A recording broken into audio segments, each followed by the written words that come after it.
ನಿಮ್ಮ ಜನರ ಮೇಲಿನ ಪ್ರೀತಿ ನನಗೆ ಅರ್ಥ ಆಯಿತು. ಜನಪದ ಅಥವಾ ನಮ್ಮ ಸಂಸ್ಕೃತಿಯ ಮೇಲಿನ ಪ್ರೀತಿ ನನಗೆ ಗೊತ್ತಾಯಿತು.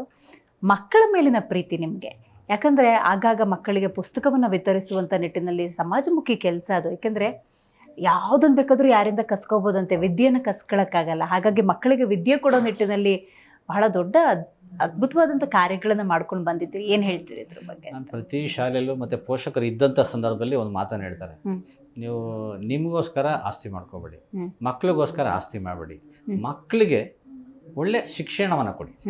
ಶಿಕ್ಷಣವನ್ನು ಕೊಟ್ಟಾಗ ಅವರೇ ಈ ದೇಶದ ಆಸ್ತಿ ಆಗ್ತಾರೆ. ಮತ್ತೆ ಅವರು ಒಳ್ಳೆ ಉನ್ನತ ಹುದ್ದೆಗೆ ಹೋಗ್ತಕ್ಕಂಥ ಒಂದು ಎಲ್ಲ ಅವಕಾಶಗಳು ಇರ್ತದೆ. ಅವರೆಲ್ಲ ಪ್ರತಿಭೆ ಇದೆ, ಅದು ಹೊರತರ್ತಕ್ಕಂಥ ಕೆಲಸ ನಮ್ಮ ಶಿಕ್ಷಕರು ಸಹ ಮಾಡಬೇಕು, ಪೋಷಕ ವರ್ಗದವರು ಸಹ ಮಾಡಬೇಕು. ಆಗ ಮಾತ್ರ ಆ ಪ್ರತಿಭೆ ಹೊರಬರೋದಕ್ಕೆ ಸಾಧ್ಯ ಆಗ್ತದೆ. ಖಂಡಿತ. ಆ ನಿಟ್ಟಿನಲ್ಲಿ ನಾನೇನು ಪ್ರತಿ ಶಾಲೆಗೆ ಹೋದಾಗ ನಮ್ಮ ತಂದೆಯವರು ಸಹ 4 ವರ್ಷ ಆಯಿತು ಕಾಲವಾಗಿ ಅವರ ಹೆಸರಲ್ಲಿ ಮಹಾದೇವಪ್ಪ ಅಂತ ಪ್ರತಿಷ್ಠಾನ ಮಾಡಿ ಉಚಿತವಾದಂಥ ಒಂದು ಕ್ಲಿನಿಕ್ಕು ಸಹ, ಹೆಲ್ತ್ ಕೇರು ಸಹ ಮಾಡಿದ್ದೇವೆ. BP, ಶುಗರ್, ECGಯನ್ನು ಉಚಿತವಾಗಿ ಚೆಕ್ ಮಾಡಿ ಸಾರ್ವಜನಿಕರಿಗೆ ಅನುಕೂಲ ಮಾಡಿಕೊಡೋದಂಥದ್ದು.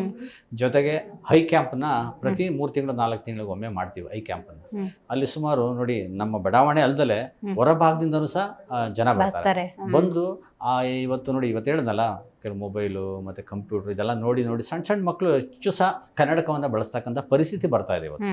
ಅದಕ್ಕೆ ಅವ್ರಿಗೆ ಉಚಿತವಾಗಿ ಆಪರೇಷನ್ ಮಾಡಿ ಅವರಿಗೆ ಒಂದು ಶಸ್ತ್ರಚಿಕಿತ್ಸೆ ಮಾಡ್ತಕ್ಕಂಥ ಒಂದು ಐ ಕ್ಯಾಂಪು ಸಹ ಪ್ರತಿ 3 ತಿಂಗಳಿಗೆ ಒಂದು ಮಾಡಿ ಸಾರ್ವಜನಿಕರಿಗೆ ಅನುಕೂಲ ಮಾಡಿಕೊಡ್ತಾ ಇದ್ದೀವಿ. ಜೊತೆಗೆ ನಾನು ಸುಮಾರು ಒಂದು 22 ಶಾಲೆ ನಮ್ಮ ಭಾಗದಲ್ಲಿ ಬರುತ್ತೆ.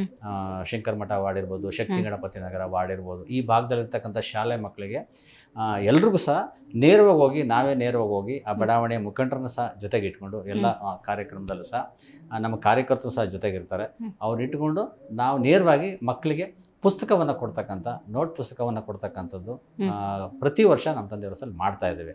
ಯಾಕಂದರೆ ಮಕ್ಕಳಿಗೆ ನಮ್ಮ ತಂದೆಯವರು ಹೇಳ್ತಾ ಇದ್ರು, ಯಾಕಂದ್ರೆ ನಾನು ಓದಿರ್ತಕ್ಕಂಥ ದಿನಗಳಲ್ಲಿ ಕಷ್ಟ ಇತ್ತು. ಆ ದಿನಗಳಲ್ಲಿ ನನ್ನ ಮಕ್ಕಳಿಗೆ, ನನ್ನ ಮಗಳು ಇವಾಗ MBBS ಮಾಡ್ತಾ ಇದ್ದಾಳೆ, ಮಗನೂ BSc ಓದ್ತಾ ಇದ್ದಾರೆ. ಅವ್ರಿಗೆ ಅದೇ ಹೇಳೋದು ನಾನು, ನೋಡಪ್ಪ ಒಳ್ಳೆ ಶಿಕ್ಷಣವನ್ನು ಕೊಡಿಸ್ತೇವೆ, ಎಲ್ಲೋ ಒಂದು ಮುಂದಿನ ದಿನಗಳಲ್ಲಿ ನಿಮ್ಮದೇ ಆದಂಥ ಸೇವೆಯನ್ನು ಸಾರ್ವಜನಿಕವಾಗಿ ಇಡಬೇಕಾಗ್ತದೆ.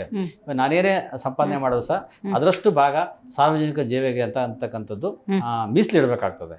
ಅದು ನಮಗೆ ಒಂದು ಅವಕಾಶ ಕೊಟ್ಟಿರುವಾಗ ನಾವೇನು ಮಾಡ್ತೀವಿ ಸಮಾಜಕ್ಕೆ, ನಾವೇಕಾದ್ರೆ ಇವತ್ತು ನಮ್ಗೆ ಅವಕಾಶ ಸಿಕ್ಕಿರುವಾಗ ಸಮಾಜಕ್ಕೆ ನಾವೇನು ಮಾಡ್ತೀವಿ, ನಮ್ಮ ಕೊಡುಗೆ ಏನು ಅಂತಕ್ಕಂಥದ್ದು ಜನ ಬಯಸ್ತಾ ಇರ್ತಾರೆ. ಅದನ್ನು ನಾವು ಚಾಚು ತಪ್ಪದೆ ಮಾಡ್ತಕ್ಕಂಥ ಕೆಲಸ ಮಾಡಬೇಕಾಗ್ತದೆ. ಪ್ರತಿ ಶಾಲೆಗೆ ಹೋಗ್ತೀನಿ, ಮಕ್ಳು ನಾನು ಎಲ್ಲೇ ಹೋದ್ರು ಸಹ ಮಕ್ಕಳು ನನ್ನೊಟ್ಟಿಗೆ ಬರ್ತಾರೆ. ನಾನು ಎಲ್ಲೇ ಬಡಾವಣೆಗೆ ಏರಿಯಾಗೆ ಹೋಗಲಿ, ಅವ್ರ ತಾಯಿ ಜೊತೆ ಹೋಗ್ತಾ ಇದ್ರೆ, ಮಾರ್ಕೆಟಲ್ಲಿ ಹೋಗ್ತಾ ಇರಲಿ, ಬೇರೆ ಎಲ್ಲಾದ್ರು ಅವ್ರ ಅಮ್ಮನ ಹಿಂಗೆ ಎಳೆದು ಮಾತಾಡಿಸ್ತಾರೆ, ಕೈ ಹಿಡಿದು ಮಾತಾಡಿಸ್ತಾರೆ, ಅಂಕಲ್ ಅಲ್ಲಿ ಕೂತಿದ್ದಾರೆ, ಸರ್ ಅಲ್ಲಿದ್ದಾರೆ, ನಮ್ಮ ಶಾಲೆಗೆ ಬರ್ತಾರೆ, ಮಾತಾಡಿಸ್ತಾರೆ ಅಂತಕ್ಕಂಥ ಪ್ರೀತಿ ವಿಶ್ವಾಸ ತೋರಿಸ್ತಾರಲ್ಲ, ಅದಕ್ಕಿಂತ ಬೇರೆ ಯಾವುದು ನಂಗೆ ಬೇಡ. ಖಂಡಿತವಾಗ್ಲೂ ಅದೇ ನನಗೆ. ಖಂಡಿತ. ಜಿ ಕನ್ನಡ ನ್ಯೂಸ್ ಈಗ ನಿಮ್ಮ ಮನೆಯಲ್ಲೇ ನೋಡಿ. ಎಲ್ಲ ಕೇಬಲ್ಗಳಲ್ಲಿ ಈಗ ಲಭ್ಯ.